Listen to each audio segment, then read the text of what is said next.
You just realized your business needed to hire someone yesterday. How can you find amazing candidates fast? Easy. Just use Indeed.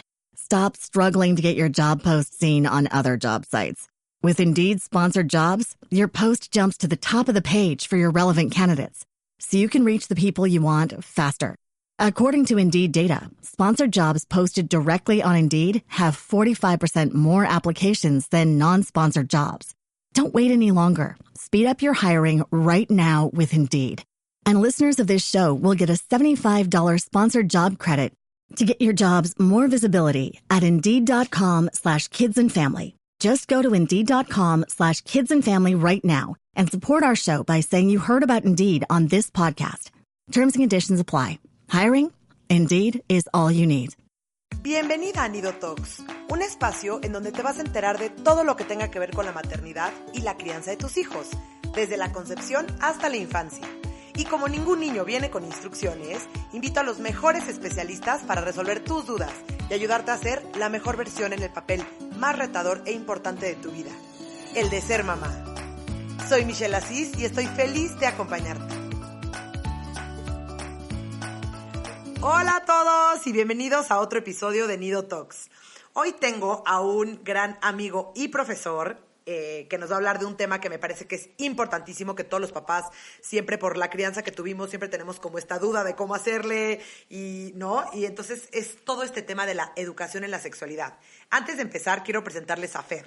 Fernando es psicoterapeuta, es sexólogo, es un picudo de este tema. Ha participado en muchísimos congresos, tanto nacionales como internacionales, como ponente.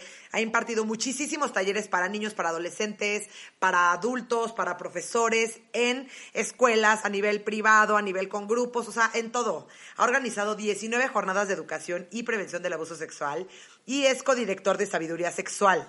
Y también tiene muchísima formación académica en todo el tema de psicoterapia e intervención con grupos.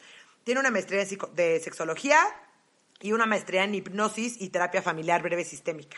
También tiene un máster en terapia estratégica, es especialista en terapia de juego y es coautor de 2 libros que me encantan, que uno se llama Recetas Mágicas para la Sexualidad Infantil y el segundo que es el más nuevo, Soluciones en Sexualidad Infantil y Adolescente. Yo conocí a Fer, les voy a platicar un poquito, Fer, ¿qué habrá sido? ¿Como 6 años o 7 años? Más o menos 6 o 7 años. Sí. Por ahí, yo estaba tomando un diplomado de terapia de juego y Fer fue el profesor que nos dio justo este módulo de educación sexual y prevención de abuso sexual. Y desde ahí le compré su libro, me encantó, siempre lo uso como referencia para consultas y así que necesito. Y justo estoy acabando con él un diplomado justo para como docentes y para profesionales de todo el tema de educación sexual infantil y adolescente.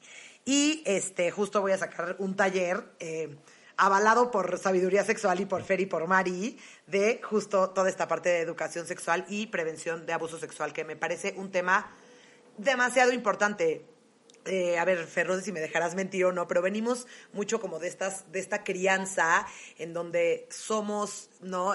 La sexualidad puede llegar a ser un tabú, el tema de la sexualidad infantil principalmente es como algo que normalmente no lo queremos ver o que lo vemos como que no existe, y es importantísimo toda esta parte de cómo educar a los niños desde que nacen con el tema de la sexualidad y aparte como papás tengan muchísimas estrategias para la prevención de abuso sexual, porque México es de los países con más alto índice, ¿no, Fer? Sí, alto índice de abuso sexual y alto índice de embarazos adolescentes. Entonces, en ese sentido, estamos muy preocupados. Claro, también ocupados, ¿no? Porque justamente de eso se trata, vamos, como los diplomados y las formaciones y todos los talleres que hacemos con los niños, niñas, papás y mamás. Pero sí, hay que seguir trabajando porque a pesar de que ya llevamos, no sé, muchos años en la parte sexológica aquí en México, sin embargo, todavía estamos como arrancando, ¿no? Todavía no termina esto como de asentarse. De tal manera que justamente vamos como estas nuevas generaciones de papás y de mamás necesitan como de esta información. Y creo que ahora lo que estoy viendo es como cada vez más la apertura, a diferencia de otras generaciones. Por lo menos aquí ya hay esa posibilidad de tocar esos temas, aunque de entrada puede crear cierto conflicto. Pero hay como más esta disposición, ¿no? A escuchar 100%. justamente estos temas.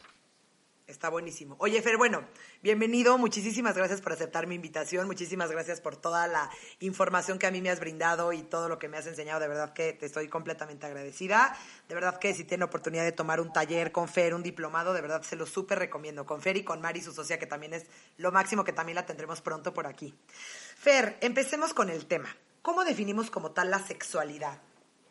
La sexualidad se puede definir como todo este conjunto de ideas, de valores.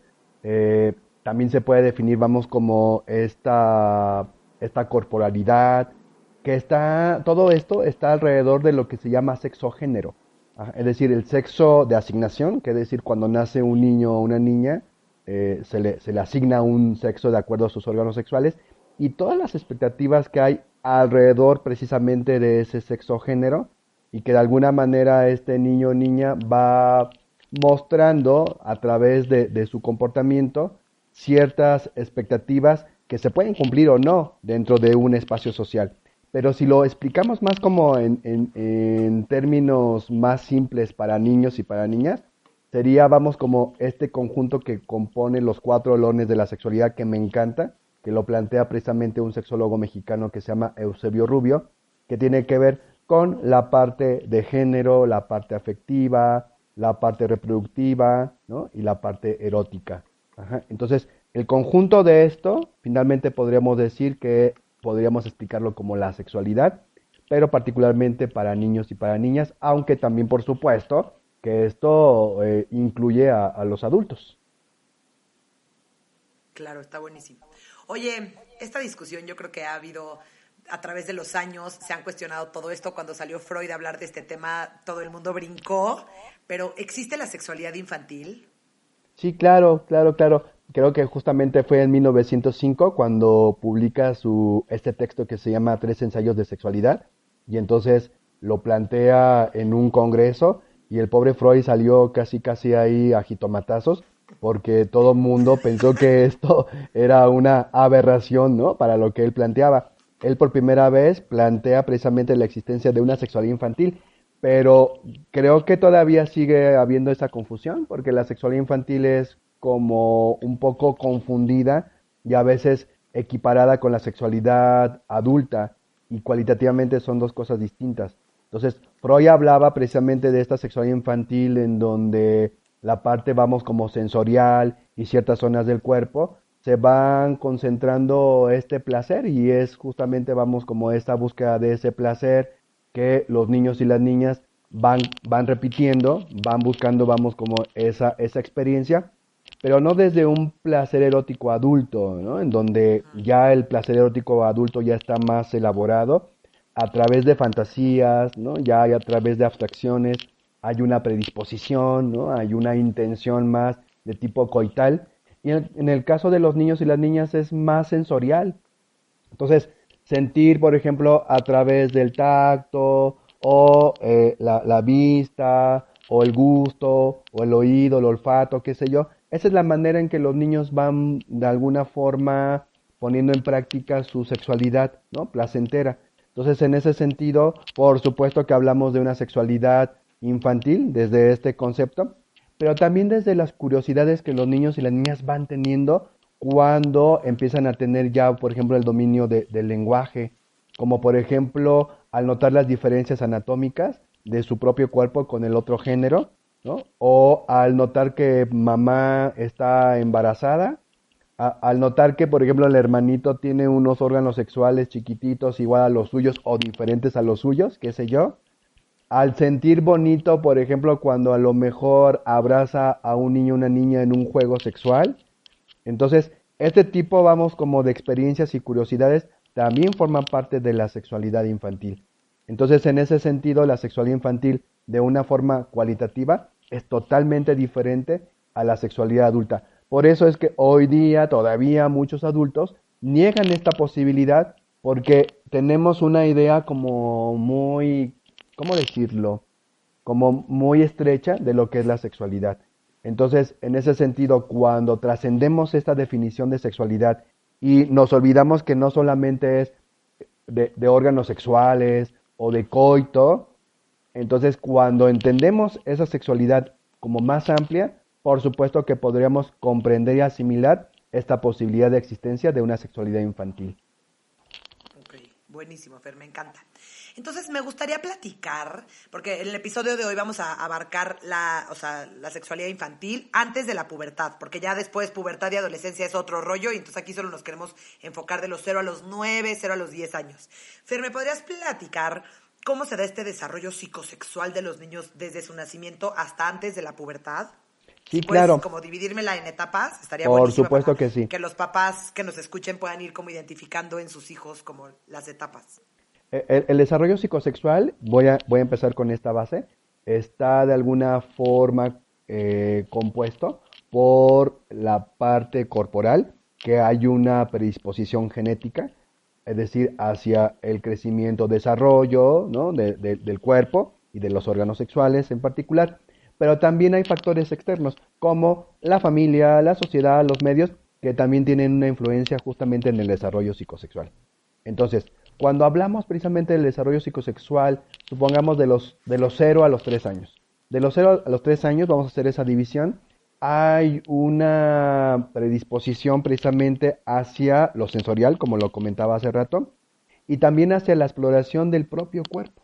Los bebecitos, los niños y las niñas, van tocando su cuerpo, van explorando su cuerpo, y un día, así de manera casual, se encuentra con que hay ciertas partes del cuerpo que son placenteras, entre ellas particularmente los órganos sexuales.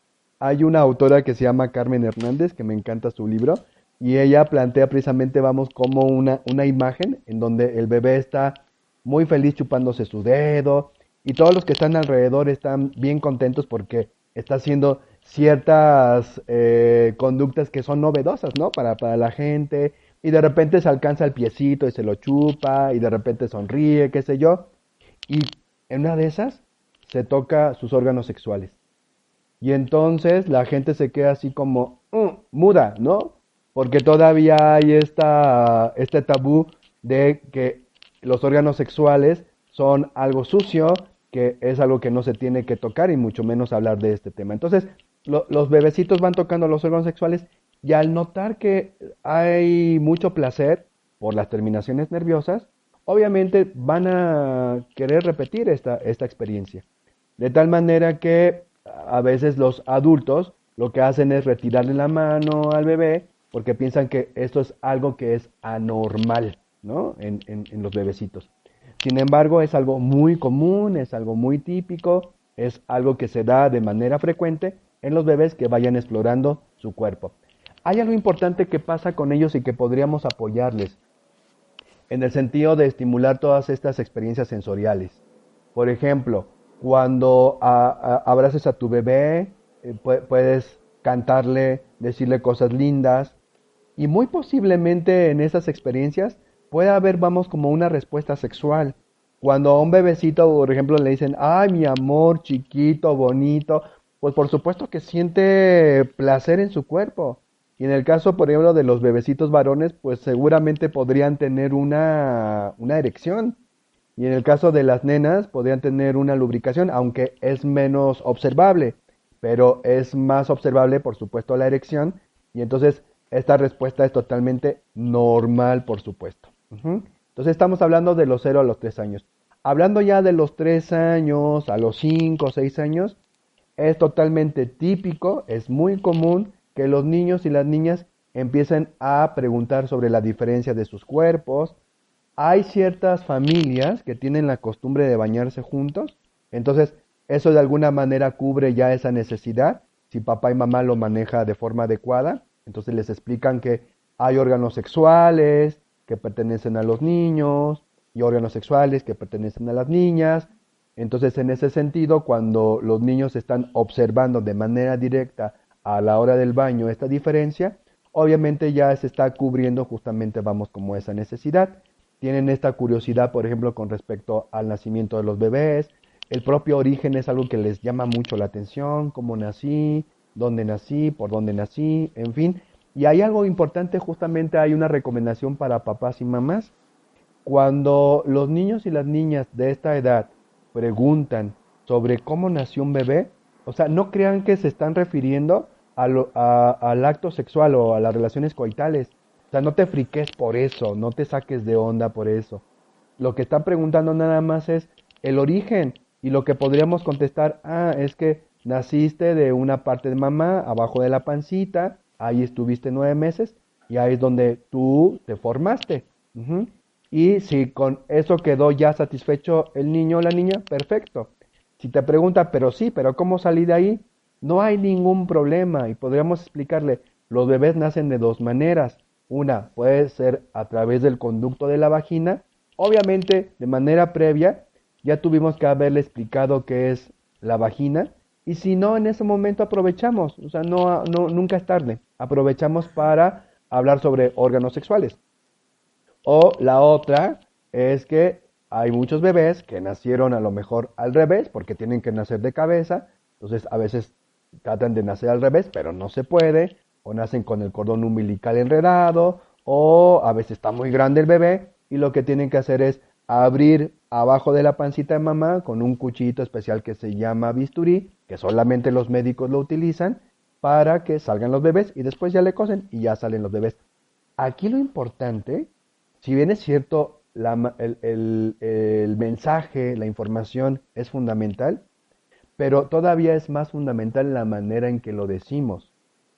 Si nosotros y nosotras lo decimos de una forma natural, tranquila, ¿no? Sin aspavientos, sin que nos pongamos nerviosos, seguramente vamos a transmitir un mensaje mucho más ecuánime, que el niño o la niña lo va a recibir de esa manera. Pero si nos alteramos y nos ponemos nerviosos, pues lo más seguro es que justo a eso le transmitamos esa inseguridad. Sé que de antemano, ante estas preguntas, a veces nos agarran en curva y no sabemos cómo contestar. Yo lo que recomiendo es que pongas en práctica esto, como por ejemplo a lo mejor con tu pareja o con un amigo, con una amiga, ¿no? O con un grupo de mamás o papás, sobre cómo contestar. O sea, a ver, vamos a ensayar. Entonces, ensayen en este momento cómo podrían contestar. Déjame decirte que justamente en estas respuestas, aquí sí aplica precisamente que menos es más. O sea, menos información es mucho más poderosa.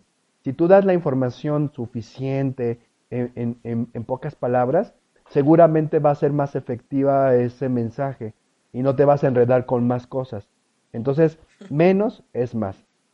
¿Qué pasa también en esta etapa? También pasa que los niños y las niñas a veces se sienten identificados, primero, con los papás del propio género, como, yo hombre me siento identificado con mi papá, pero puede haber un enamoramiento, ¿no? Hacia el papá o la mamá del otro género. Entonces un niño se puede como enamorar. Desde esta cuestión vamos como de tipo afectivo. No hay una cuestión erótica adulta, eso es importante. Cuando un niño dice, es que yo me voy a casar con mi mamá, o una niña dice, yo me voy a casar con mi papá, no está diciendo nada alrededor de las relaciones coitales. Simplemente siente una admiración, ¿no? Hacia papá o mamá, y seguramente sí puede haber, vamos, como un enamoramiento, pero es un enamoramiento afectivo, de porque mi papá o mi mamá me cuida, me trata bien. Por supuesto que cuando alguien nos trata bien, significa entonces que esta persona es buena y queremos estar con esta persona y por eso es que seguramente Claro. nos enamoramos. Si existe esta posibilidad, entonces yo diría, qué bueno que está pasando eso porque estamos hablando de una buena salud emocional, afectiva, tanto que se está, vamos, como enamorando el pequeñito de el papá o mamá del otro género. Entonces está increíble esto.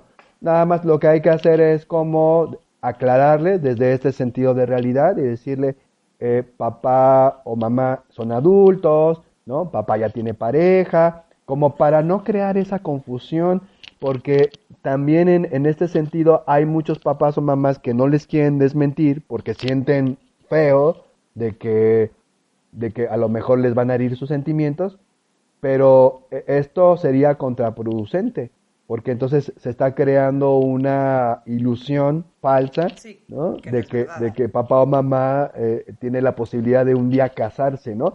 Aunque sepamos Claro. nosotros como adultos que eso no es viable, pero para el niño, desde esta construcción mental que está de alguna manera representando, pues es difícil para ellos saber qué sí, qué no es viable más adelante. Entonces, más vale darle sentido de realidad en este momento.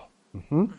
Sí, Ok. muchas veces los papás se preocupan como, ¿no? Que está mi hija diciendo, yo soy novia de mi papá. O mi hijo, mamá, cuando tú y yo nos casemos, o sea, es una etapa perfectamente normal y esperada del desarrollo de sus hijos. Entonces, no se angustien, papás, nada más, como dice Fer, regresarlo al sentido de la realidad, marcando como ¿no? Esta diferencia de, no, tú cuando seas grande te vas a casar con alguien más, ahorita tu papá ya se casó conmigo, etcétera.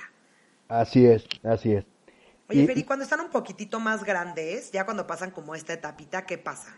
sí, ya cuando estamos hablando, por ejemplo, de los 6, 7, 8, 9 años, estamos hablando precisamente que ya hay una preparación del cuerpo hacia la pubertad. Todavía no llega a la pubertad en muchos niños y niñas, aunque hay niños o niñas que entre los 9 o 10 años empiezan ya a tener como estos cambios. Pero más o menos entre los 6 años es bien curioso porque se va dando algo que se llama el club de Toby y el club de Lulú. ¿Qué significa esto? Que los niños solamente se juntan con niños y las niñas con niñas. Es algo como muy, muy típico de esta edad, 6, 7 años, 8 años, es muy, muy, muy, muy normal. Y a veces se tienen como cierta aversión, ¿no? Así como, no, fúchila a los niños o fúchila a las niñas, guácala, qué sé yo. Y en ese sentido también ya empiezan como un poquito a entender más el lenguaje sexual. Todavía no les queda claro. De repente pueden a lo mejor repetir ciertos chistes con carga sexual, pero que no lo entienden todavía. Saben que da risa, saben que provoca algo en los demás, lo pueden incluso decir y pareciera ser que lo entienden muy bien, pero cuando les preguntamos por qué es chistoso ese cuento o ese chiste, no lo dicen de manera literal, entonces todavía no entienden, vamos, como esta parte del doble sentido. Ya empiezan como a darse cuenta de que hay algo que causa cierto rubor en las demás personas, pero todavía no les queda del todo claro. Entonces, en ese sentido, también estamos hablando justamente de esta situación y también hablamos, vamos, como de cómo los niños y las niñas empiezan a notar ciertas características que son diferentes a las de ellos, a las de los adultos.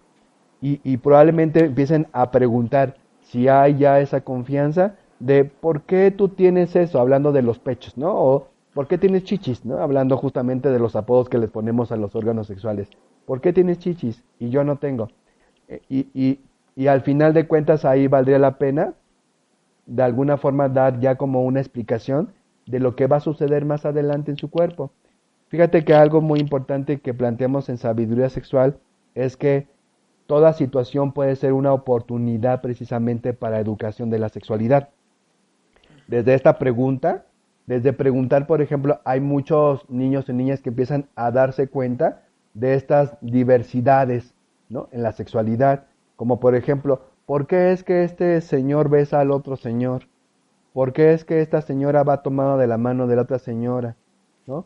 Y yo, como cada vez está habiendo más apertura en estos temas, entonces observamos de alguna forma ya más frecuente estas familias homoparentales. Entonces también los niños se dan cuenta de eso, sobre todo si es que se criaron en un espacio heterosexual normativo, ¿no? Si ellos se criaron en un espacio homoparental, no habría ninguna duda sobre esas situaciones. Simplemente se le haría normal. Claro, es lo que Pero, conoce. claro, porque lo conocen. Pero si empiezan a notar ciertas como diferencias con lo que ellos o ellas vivieron, entonces van a preguntar. Justo en este momento, por eso decía yo hace rato, es importante que practiquemos todas estas posibles preguntas que planteen los niños y las niñas. Entonces estamos hablando 6, 7 años, 8 años. Para los 9 años, más o menos estamos hablando que ya empieza a haber ciertos cambios en muchos niños y niñas. Por ejemplo, en las niñas empieza ya a ver la aparición del botón mamario de los 10 o 11 años y más o menos se calcula que pasaría un año o hasta 2 años después de que brotó el botón mamario hasta la primera menstruación, es decir, la menarca. Más o menos estamos hablando entre 1 año y 2 años que podría pasar. En el caso de los niños, todavía es interesante porque los niños también van llevando un proceso diferente al de las niñas. El de los niños a nivel psicoemocional e incluso físico es un poquito más lento que el de las niñas. Entonces, por ejemplo, puede ser niñas que ya a los 10, 11 años ya estén, vamos, como menstruando o aparezcan ciertos caracteres sexuales secundarios. Y en el caso de los niños todavía no. De hecho, incluso a nivel emocional todavía podrían estar como un poquito más aniñados, lo pongo así como entre comillas. Y hay muchas niñas de 11, 12 años que, por ejemplo, me reportan en consulta, es que ya mi niña de 10 años, 11 años ya parece una adolescente. Y entonces yo les digo, pues, ¿qué crees? Ya estás con un adolescente, sobre todo porque a los 10 años desde la Organización Mundial de la Salud se considera la aparición de la adolescencia. Ajá. Entonces, en ese sentido, ya empiezan a tener también ciertas curiosidades sobre temas como, por ejemplo, la reproducción. Cuando tienen 11 años o 10 años, más o menos ya tienen una noción de qué son las relaciones coitales. Sobre todo porque hoy día los medios de comunicación van acelerando esta información y porque los pares también les van informando. Entonces ya hay esta duda, ya más o menos saben, y lo que necesitan muchas veces es que un adulto o adulta de confianza les corrobore su teoría sobre estos procesos de relaciones sexuales. Aquí es importante, como en todas las etapas, pero en esta en particular mucho más, la relación de confianza que se establezca a partir precisamente de hablar con la verdad sobre estos temas, porque ellos ya están curiosos y van a seguir preguntando y preguntando. ¿Cuál es la actitud que yo les recomiendo asumir? Una actitud de validar, ¿no? De apertura, de decir, claro, estas dudas, qué bueno que me las preguntas, porque si hay algo que yo les digo a los papás y mamás, si te pregunta tu hijo o tu hija sobre temas de sexualidad, date por bien servido porque seguramente has hecho un buen trabajo de confianza para que te abra estos temas. Entonces está excelente. Más bien, felicítalos y agradeceles la confianza. Y si en ese momento no tienen la respuesta, date espacio para irla procesando y después, por supuesto, cumpliendo esta promesa, establecer un día, una hora para que puedan tocar estos temas. Aprovecha esta oportunidad porque después ya en la adolescencia, cuando entran a la secundaria o la prepa, ya no te van a preguntar a ti, ¿no? Entonces, aprovecha esa oportunidad. Buenísimo, Fer. A ver, ¿por qué es tan importante educar a nuestros hijos en la sexualidad? ¿Por qué tenemos que hacerlo como papás y es una cosa obligatoria? Hay muchos factores, Mitch. Podemos empezar está dividido en dos, como en dos causas o dos razones. Una, desde la parte preventiva, pero la otra, que nos cuesta muchísimo trabajo, Mitch, que tiene que ver con la parte del placer. Entonces, la parte preventiva obviamente tiene que ver con la prevención de abuso sexual, con la prevención de embarazos y con la prevención de infecciones de transmisión sexual. Pero estos son los antiguos modelos, que están muy bien, no significa que estén descartados. Pero estos antiguos modelos están más enfocados al miedo, ¿no? De lo que puede llegar a pasar. En cambio, el otro punto de vista, el otro modelo, la otra manera de ver las cosas por las cuales una educación de la sexualidad tendría que ser, vamos, como obligatoria, ¿no? O necesaria, o como un derecho, porque además es un derecho humano, como un derecho para niños y niñas, es porque finalmente cuando se les habla de esto, se va normalizando y van de alguna forma teniendo cada vez más apertura, ¿no? Y más, ¿qué será? Más apertura sí, más apertura hacia el tema del placer, hacia el tema del placer y al autocuidado. No sé si está bien o no, pero también ahí estamos viendo lo que un poco es normal y no es normal en una relación, ¿no? Y así evitamos relaciones negativas o tóxicas. Claro, y desde ese sentido hablaríamos justamente, vamos, como de cómo establecer relaciones afectivas saludables, relaciones afectivas desde el buen trato y que de alguna manera tengan presentes, por ejemplo, el tema de ciertas conductas que son violentas, como la violencia de género. Ojo, otra vez, estableciendo y partiendo justamente de la definición que al principio compartía. que tiene que ver la sexualidad con algo mucho más amplio que el cuerpo o los órganos sexuales. Tiene que ver con género, tiene que ver con buen trato, que es la parte afectiva, ¿no? Tiene que ver justamente con autocuidado, tiene que ver con autoestima, tiene que ver también con esta parte de asertividad, es decir, de esta capacidad de poner límites y decir no, de cuidar mi cuerpo, de aprender, por ejemplo, a decidir por mí mismo qué me conviene y qué no me conviene. Obviamente, esto lo vamos a ir como dosificando de acuerdo a la edad de cada niño, cada niña. Voy a explicar un poquito. En el tema de autocuidado, voy a irme a la adolescencia y voy a regresar a la infancia.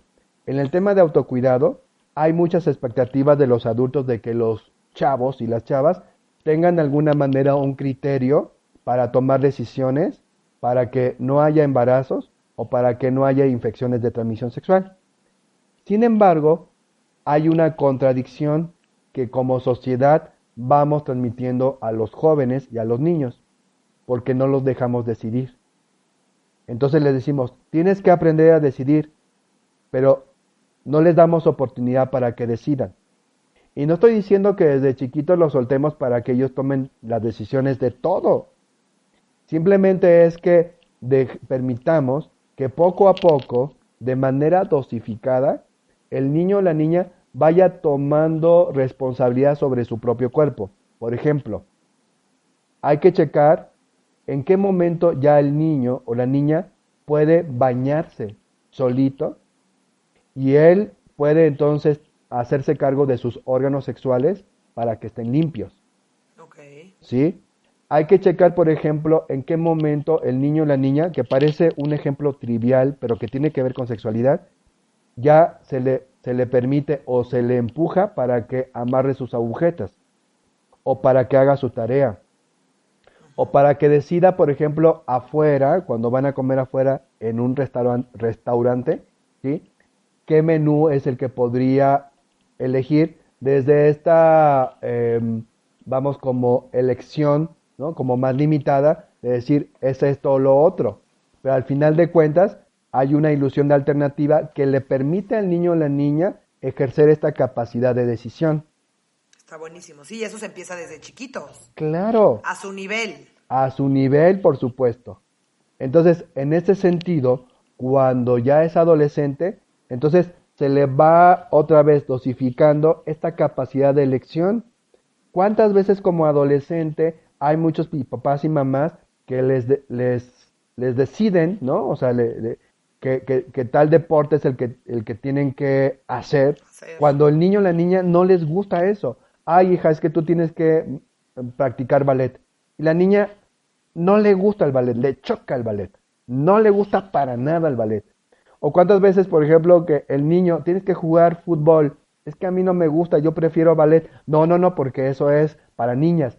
Y entonces, en ese sentido, no estamos nosotros permitiendo que tome la decisión sobre algo que finalmente no representa ningún riesgo y al contrario, representa un beneficio para el niño o la niña elegir un deporte o una actividad que le viene bien. En ese sentido, entonces, cuando ya tienen esta capacidad de decisión y entonces los niños y las niñas dicen, yo puedo decidir esto, por supuesto que va a haber más confianza en sí mismos para tomar decisiones sobre si tengo o no tengo relaciones sexuales, sobre si las tengo protegidas o no protegidas. 100%. ¿Sí? Entonces, me encanta. Si continúo con esta relación o no violenta, etcétera, etcétera. Ok. Entonces, a ver, ¿quién es el responsable del tema de la educación sexual? ¿Los padres o la escuela? Yo creo que todos, Mitch. Todos somos responsables, padres, escuelas. Entiendo, vamos como hoy día vamos como esta posición en donde dicen, nosotros como padres y madres somos los que tenemos que enseñar a los niños. Y estoy de acuerdísimo, por supuesto que sí. Por supuesto que sí. Y es importante de alguna manera compartir esos valores particulares dentro de este sistema familiar. Pero hay algo que también la escuela, ¿no? El sistema educativo, tiene también la obligación de homologar los conocimientos con respecto a la etapa del desarrollo psicosexual para que los niños y las niñas no se queden en desventaja con respecto a sí mismos, ya no con respecto a los demás, sino con respecto a sí mismos de lo que necesitan saber para tomar decisiones. Decíamos hace rato, el niño o la niña necesita aprender a tomar decisiones, pero también necesita información para que tome sus mejores decisiones. Entonces la escuela tendría, vamos, como esta obligación, el Estado tiene esa obligación, por supuesto, porque hay algo que se llaman derechos sexuales y reproductivos. Y entre ellos, uno de los derechos sexuales y reproductivos de los niños y las niñas, adolescentes e incluso adultos, es el derecho a la información y a la educación para la sexualidad. Entonces, todos tenemos que participar en esta parte de educación de la sexualidad para los niños y las niñas. Ok. Oye, ¿y la educación en la sexualidad, desde cuándo empieza? O sea, ¿desde qué edad le tenemos que empezar a enseñar a nuestros hijos? Ok, entonces vamos a dividir la educación de la sexualidad en dos, la formal y la informal. La informal, empezamos con la informal, que tiene que ver precisamente con todos estos conductas, actitudes, creencias que les vamos enseñando de manera consciente o inconsciente a los niños, los modelajes. Por ejemplo, cuáles son los comportamientos de papá y mamá o los cuidadores principales dentro del espacio familiar. Cómo es el comportamiento de los hombres con las mujeres, de las mujeres con los hombres, cuáles son esos roles, qué hace el niño o qué hacen los hombres con respecto a sus emociones, qué hacen las mujeres con respecto a sus emociones. Ahí estaríamos hablando de una educación de la sexualidad informal. Es decir, todos y todas somos educadores de la sexualidad. Todos y todas. En este sentido, entonces, nadie podría decir, es que yo no quiero darle educación de la sexualidad a mi hijo, a mi hija. Pues, ¿qué crees? Ya se la estás dando. Con el simple hecho de que tú le estés modelando con tus comportamientos, automáticamente tú ya le estás dando educación de la sexualidad. Okay. Ahora, hablando de la educación de la sexualidad más formal, en el sentido informativo, de lo que corresponde y no corresponde, desde que el niño o la niña tiene ya este dominio de la palabra. 2 años y medio, 3 años. De hecho, ha habido talleres que hemos recibido a pequeñitos de 3 años, ¿no? En talleres. Y está bien padre porque pareciera ser como si no hicieran caso, como si no les... Sí, exacto, pero la verdad es que los niños van asimilando todo, o sea, es bien claro, a través de juegos, ¿no? A través de actividades lúdicas, que es justamente lo que les resulta más significativo para ellos en el sentido de aprendizaje. Entonces, ¿y qué cosa es lo que comentaba yo al principio? Que empiecen, por ejemplo, nombrando los órganos sexuales, valga la redundancia, por su nombre. Al pene, pene, a la vulva, vulva, a los testículos, ano, nalgas. Desde ahí estaríamos empezando una educación de la sexualidad abierta, ¿no? Sin tabús, sin mitos, sin miedos. Y desde ahí estamos fomentando en el niño o la niña un mensaje bien claro. Siéntete cómodo o cómoda con tu sexualidad. ¿Qué mejor regalo que transmitirle eso? Está cañón. Oye, Fer, esto que estás mencionando me gustaría como profundizar un poquitito más. ¿Recomiendas llamar a los órganos sexuales por su nombre? O sea, porque no muchos de nosotros utilizamos apodos, ¿no? Que si el pilín, que si las chichis, que si la colita. O sea, ¿qué recomiendas? O sea, ¿podemos como papás decirle el nombre formal, pero también utilizar los apodos? ¿O recomiendas eliminar como tal los apodos? No, fíjate que justo hay muchos colegas que dicen, ¿no?, que hay que eliminar los apodos. Yo desde mi punto de vista y desde sabiduría sexual diríamos, no necesariamente, pero sí es importante hacerle hincapié a los niños que eso es un apodo, que es la manera, vamos, como cariñosa o indirecta en la cual se les nombra a los órganos sexuales, pero que hay nombres que son los nombres correctos, como los que acabamos de mencionar. Pene, testículos, ano, vulva, vagina. ¿Y esto cuál es el beneficio? Que van naturalizando precisamente y se van sintiendo cómodos con su cuerpo. El cuerpo como parte de su sexualidad, recordemos que la sexualidad es mucho más amplia, pero como parte de su sexualidad, entonces vamos transmitiendo una sensación de comodidad. Y eso es lo importante, que los niños y las niñas se sientan cómodas con su cuerpo. Ok, está buenísimo. Entonces, ¿qué nos pasa a generaciones o papás que no recibieron esta educación sexual como más formal? Porque ya sabemos que informal todo el mundo la recibimos. ¿Cómo le pueden hacer con sus hijos? O sea, ¿cómo ellos, o sea, qué podrían ellos hacer o qué herramientas podrían obtener ellos ya ahorita en su adultez para poder darle una mejor educación a sus hijos? Justo a mí me parece que es importante que pudieran acudir a talleres, ¿no? de educación de la sexualidad. De hecho, pues vamos a hacer el comercial. Tú vas a dar por ahí un taller en enero, entonces es importante que acudan a estos talleres. Ajá, Mitch va a hacer un taller para papás y mamás de niños y niñas pequeñitos.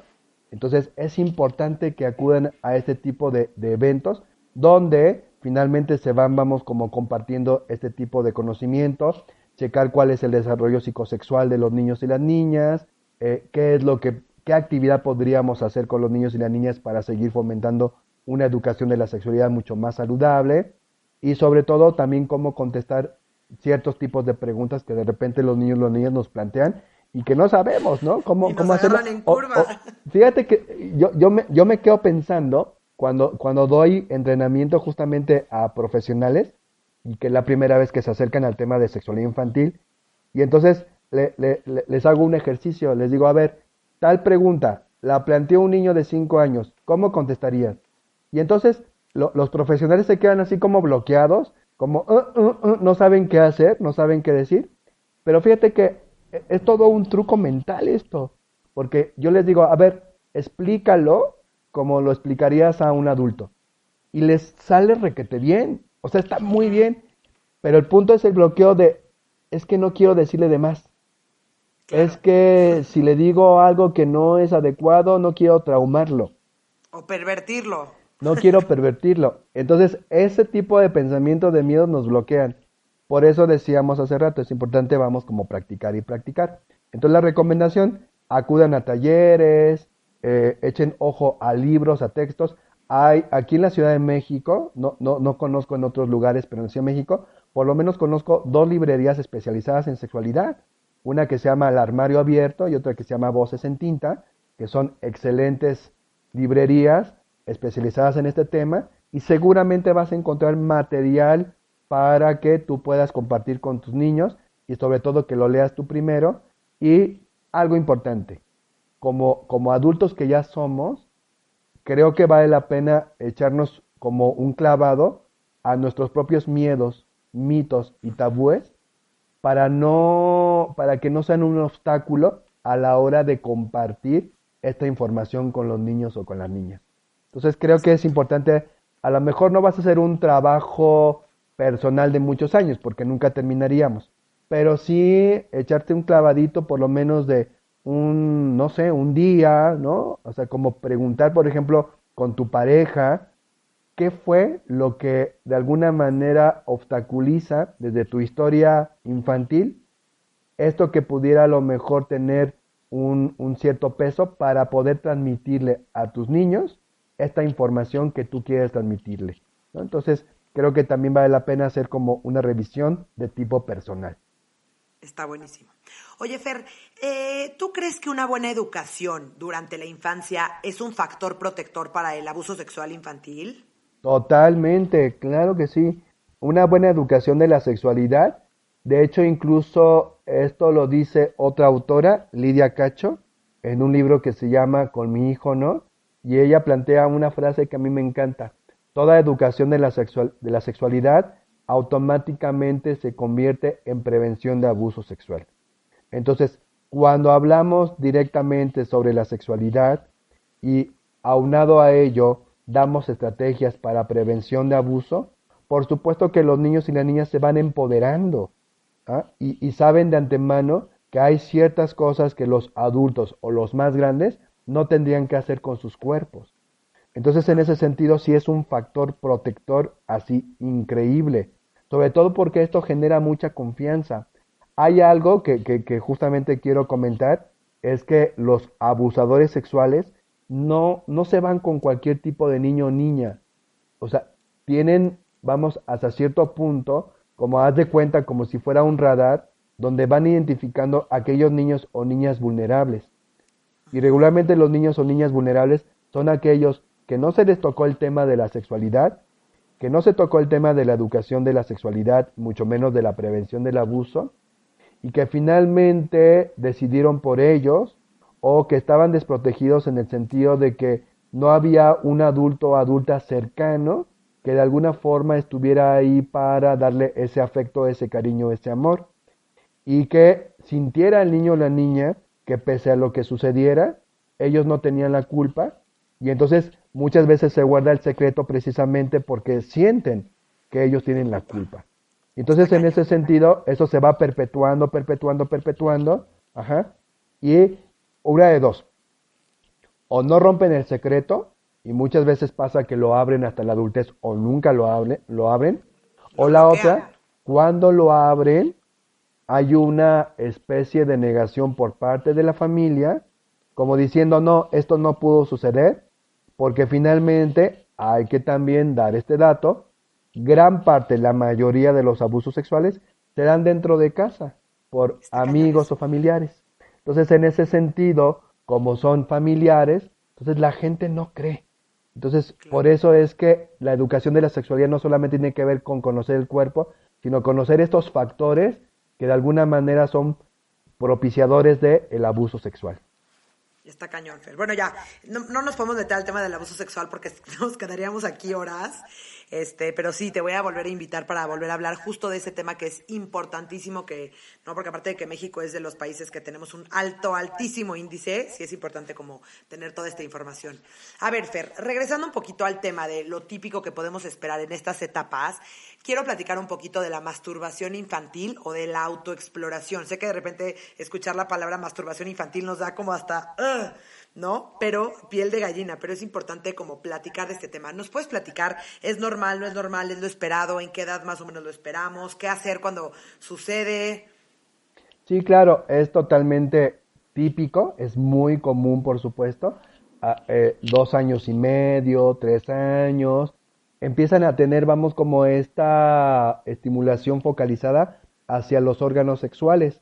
Si bien es cierto, el tocarse el cuerpo para los bebecitos o para los niños es placentero, pero como hay muchas terminaciones nerviosas en los órganos sexuales, obviamente toda esta estimulación va directamente hacia esta zona y los niños, en primer lugar, cuando lo descubren en solitario, después pudiera ser que lo compartan con otros niños, ¿no? Eso es algo como muy, muy normal, y que lo hagan a escondidas porque ya de alguna manera intuyen que los adultos no están tan de acuerdo en que los niños o las niñas se autoestimulen.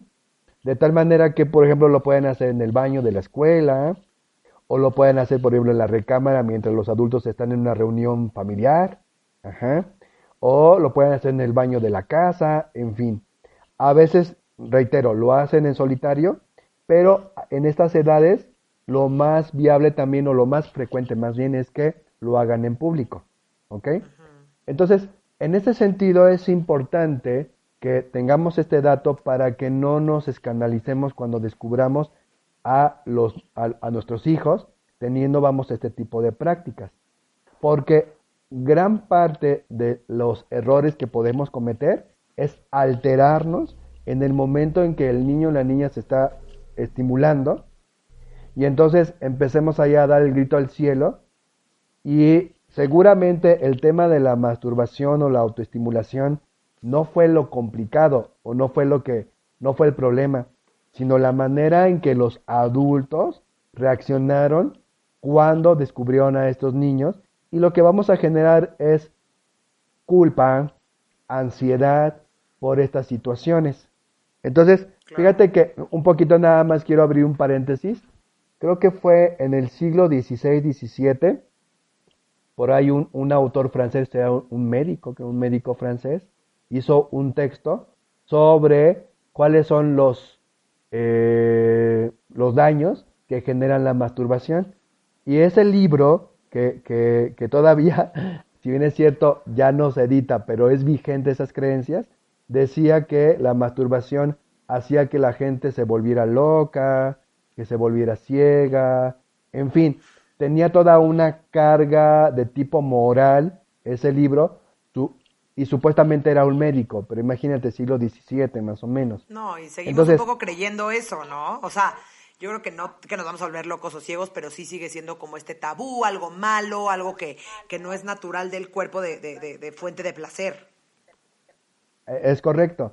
Entonces, en ese sentido, no, ahora sí cierro paréntesis, en ese sentido sigue siendo precisamente vigente este tipo de creencias, ¿no? De que es malo, y tenemos que entonces empezar justamente a limpiar estas creencias, cambiarlas, para ver con otros lentes esta práctica que tienen los niños desde muy temprana edad. ¿Qué hacer cuando se descubre a un niño o una niña? Simplemente es checar primero que no lo esté haciendo en un lugar público, es decir, dar esta psicoeducación de que esto tiene que ser en un lugar privado. Eso es lo primerito que tenemos que informarle. Otra, asegurarnos de que sus manos estén limpias, de tal manera que no cree esto alguna infección o como consecuencia se dé una infección. Eso es fundamental. Y darle algunas recomendaciones, como por ejemplo este tipo de práctica, ¿no? Es algo que no hay que compartir con los demás. Tu cuerpo es íntimo, es privado, tus órganos sexuales son delicados, en fin, ¿no? Como da toda esta información para que el niño o la niña de alguna manera sepa que si bien es cierto es una práctica que puede hacer en privado, pero que no es sucia, de que no es algo que sea malo y no genera justamente esa culpa. Porque curiosamente, cuando nosotros metemos más información de culpa, generamos más ansiedad y a veces justamente por paradoja creamos precisamente estas compulsiones de estarse estimulando por culpa, por ansiedad en lugares a lo mejor privados, pero que finalmente esto va generando un problema a partir justamente de sembrar esa culpa o a partir de sembrar esa ansiedad que nosotros como adultos les vamos transmitiendo. Entonces, cuando los niños y las niñas van fluyendo de manera natural con respecto a esta práctica en un lugar privado, créanme, se los aseguro, que van teniendo una sabiduría en donde ellos mismos se van autorregulando. O sea, no tienes que prohibir nada. Simplemente es, si ellos lo quieren hacer en un lugar privado, con estas condiciones que acabamos de compartir, y seguramente va a llegar un momento en que se van a autorregular y habrá que checar, ¿no? Si tienen otras fuentes de placer que no sea solamente la masturbación, si es que eso te preocupa, que está a lo mejor muy enfocado en el tema de la masturbación, entonces habrá que diversificar actividades de placer. Ok, perfecto, Fer. Me encanta, creo que es importantísima toda la información que estás dando y creo que este tema de la masturbación sí es como muy, muy, muy, muy claro que no reaccionemos de esta manera como los asustemos o los hagamos sentir culpables o reaccionemos de esta manera negativa porque el mensaje que le estamos dando, aunque pongamos cara de, aunque sonriamos y no pasa nada, si nuestra reacción es esta parte como, no, negativo y nos asustemos, también ese es el mensaje que le podemos dar a nuestros hijos. Entonces, Fer, gracias. Quiero pasar a la última sección del episodio en donde vamos a desmentir mitos y creencias. Entonces te voy a hacer algunas preguntas, tú solamente me dices si es verdadero y si es falso y con una pequeña explicación de por qué es verdadero o por qué es falso. Perfecto. ¿Listo? Sí, listo. Ok. La sexualidad no es cosa de niños. Eso es falso, totalmente falso. La sexualidad también, como decíamos hace ratito, es cosa de niños, de niñas, de adolescentes, de adultos, porque desde que somos concebidos somos seres sexuales. Entonces sentimos, pensamos cuando nacemos, somos seres sexuales todo el tiempo hasta el día de nuestra muerte. Buenísimo. Oye, si les hablo de sexualidad a mis hijos, pierden su inocencia. Qué buena, qué buen mito, ¿no? Porque de una vez ya voy a contestar, es un mito. Porque, fíjate, cuando hablamos de inocencia, ¿qué significa inocencia? Inocencia significa ignorancia. Ignorancia, entonces, significa vulnerabilidad. Entonces, obviamente, si yo toco el tema de sexualidad, desde esta concepción de inocencia, ¿sí? Obviamente, se rompería la inocencia de esta cuestión de ignorancia. Pero la inocencia es un término muy ambiguo. Más bien diríamos que cuando hablamos de sexualidad a los niños y las niñas, los estamos empoderando. Les estamos dando un rol más activo que pasivo con respecto a hacerse cargo poco a poquito de su sexualidad, porque obviamente como niños todavía nosotros como adultos somos responsables de ellos, pero estamos dándoles ese empoderamiento para que cuando llegue la adolescencia o la adultez, desde luego ellos se hagan cargo de su propia sexualidad. Entonces, totalmente mito, aunque si hablamos de inocencia como ignorancia, puede ser realidad, o sea, si rompemos esa ignorancia. ¿Sí me explico? Ok, perfecto. Si reciben información sobre la sexualidad, empiezan su vida sexual más temprano. Totalmente falso. Hay muchas investigaciones que refieren que entre más educación de la sexualidad se le comparta a los niños, niñas y adolescentes, el momento en el que deciden tener relaciones sexuales o iniciar su vida sexual, en ese momento lo van retrasando. De hecho, puede ser a los 17, 18, 19 años, 20 años. Es interesante, ¿no? Estas investigaciones. AMSAC, que es una asociación, no es cierto, es MEXFAM. MEXFAM hizo una investigación hace muchísimos años.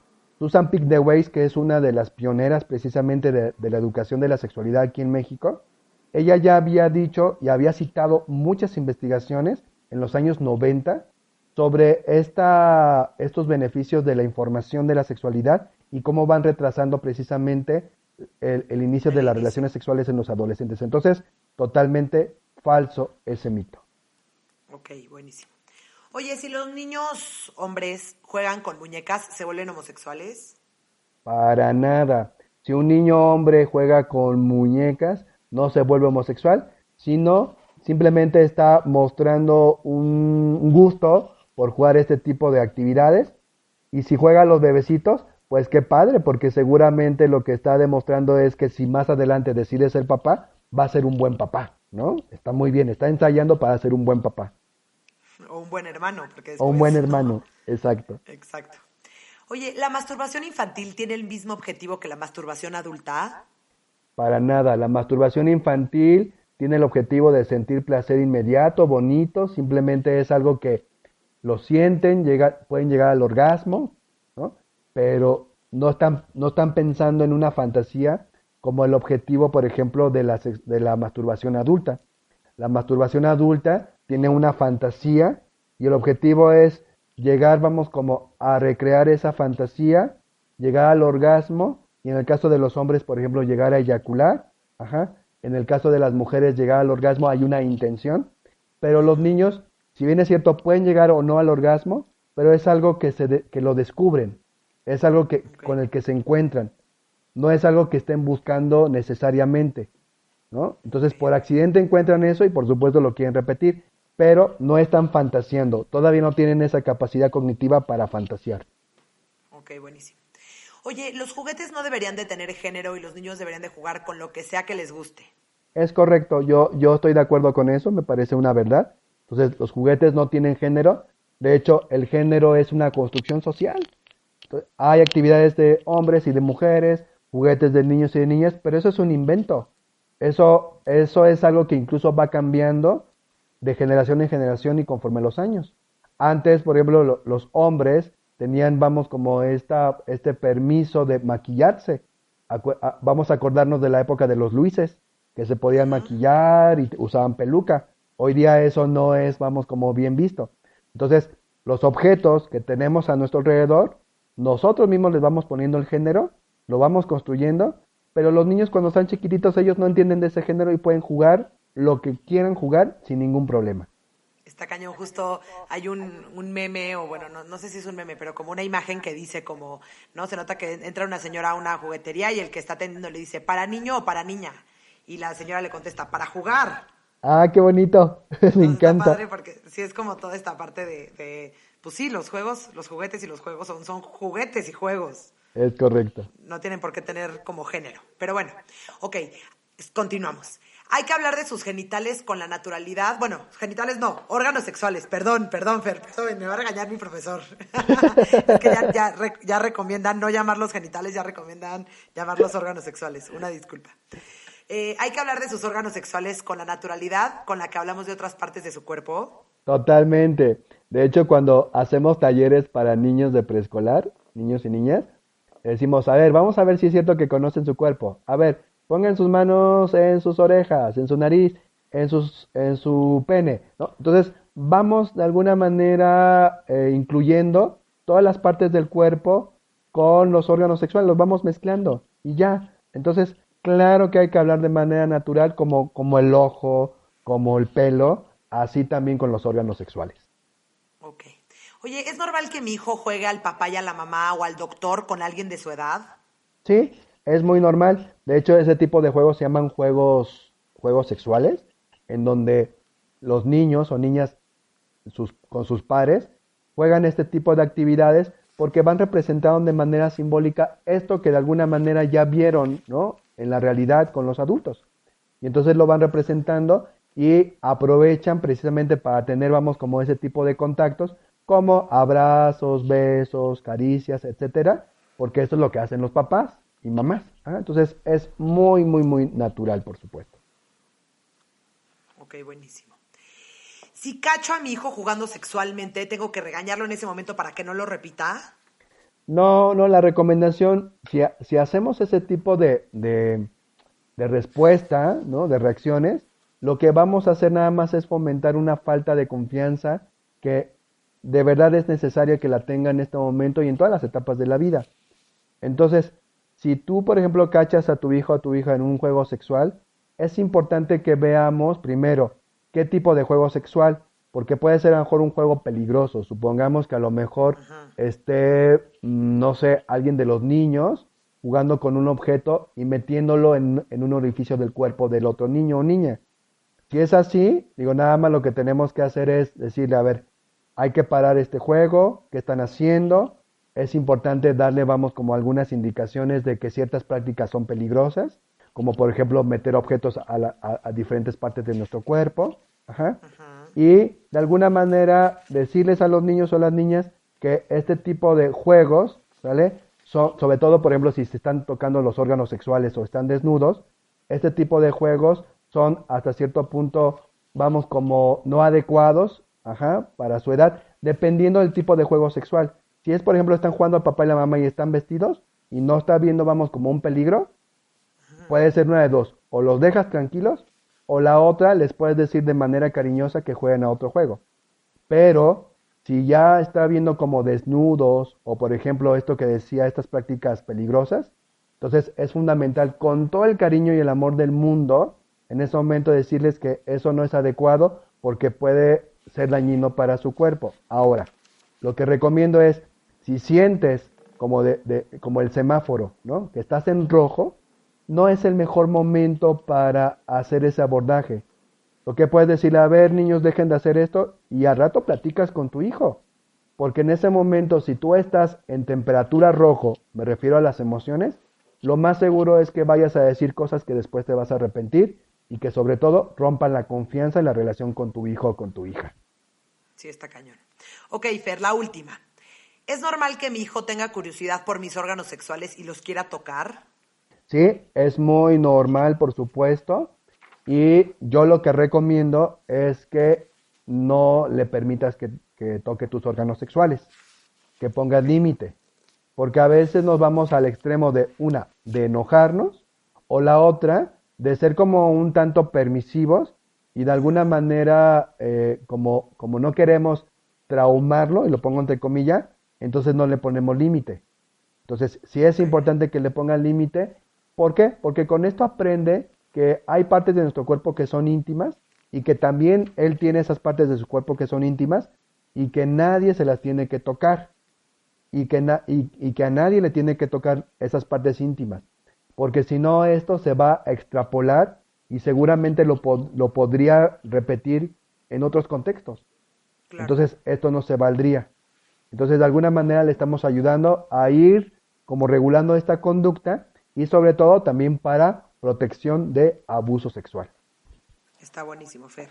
De verdad, mil gracias por toda esta información. Obviamente después te quiero invitar a platicar de 300 temas de esto que me parece que es importantísimo y necesitamos todos estar como muy conscientes y ser nosotros los que les damos la información a nuestros hijos, no sus pares. Sí, con todo gusto. Me encantó esta entrevista y de verdad lo digo de todo corazón. Ojalá y esta información sea de utilidad para quien lo vaya a escuchar. Y es algo importantísimo que en este momento, en esta generación, cambiemos esos paradigmas con los cuales fuimos educados, desde ese miedo y esa culpa. Ahora mi invitación es que las nuevas generaciones vivan una sexualidad plena, bonita, placentera, al mismo tiempo responsable y llena de muchos valores y mucho amor. 100%. Fer, muchísimas gracias por estar aquí. Gracias a todos por escucharnos y nos vemos la próxima semana en Nido Talks. Bye. Bye.